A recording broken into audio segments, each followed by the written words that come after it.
is quite, I think, really celebrated. Frantz Fanon, of course, was known most for his book, The Wretched of the Earth. And he said, each generation must, out of relative obscurity, discover its mission, fulfill it, or betray it. Each generation must, out of relative obscurity, discover its mission, fulfill it, or betray it. So, Gen Z, millennials, especially yourselves, and those others, obviously, we can say that at different times, different generations, Kenyans have discovered their mission. And some of them fulfilled it, others betrayed it. I want to believe that Gen Z are not going to betray their mission. They are going to fulfill it. Or they are indeed even now fulfilling it.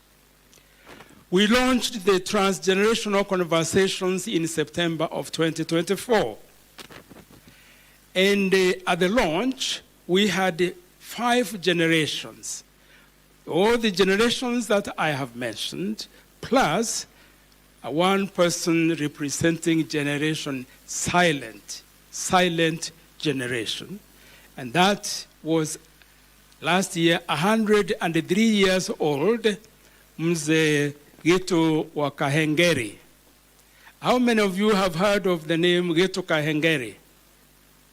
Very few. Gen Z, apana. Gitu wa Kahengeri, when he was at your age, at 22 years, he was arrested, he was detained, he was tortured, because he was trying to fulfill the mission of his generation by joining Mau Mau Liberation War. He was detained in Manyani, and again, let me see, especially Gen Z. How many of you know where Manyani is? Very few. Manyani is in Taita. It's you have heard of Tsavo National Park. Opposite there is Manyani. It was the top security detention camp where some of the most notorious, if I would use that word, Mau Mau were detained. Gitu wa Kahengeri at 22 years was detained there. Then they decided, because they thought he is more dangerous than that, because in Manyani, if you escaped, then is desert, and that's where the so-called man-eaters of Tsavo, those, if you have heard that in your history, that is a government established Manyani, and then they thought Kahengeri should be detained in Lamu, more secure. The train that picked him at Manyani to take him to Lamu, when he went there in the coach that he went, who did he find there but his father? His father, who was now the previous generation, was himself fulfilling the mission of his generation, and had been detained here in Langata. Now they decided he would go to Lamu, and with his son Geto, they were taken to Lamu. For the next 3-4 years, detained there, tortured, and all that, simply because they demanded to be heard. They were not heard by the colonial government, and therefore they took it upon themselves to now do what they had discovered as their mission, and that was to liberate Kenya. That is Gitu wa Kahengeri when he was at Gen Z.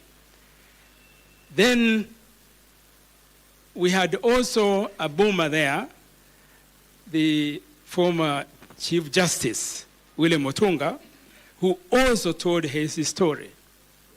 that he was arrested in a lecture room here just next door, University of Nairobi, when he was teaching law.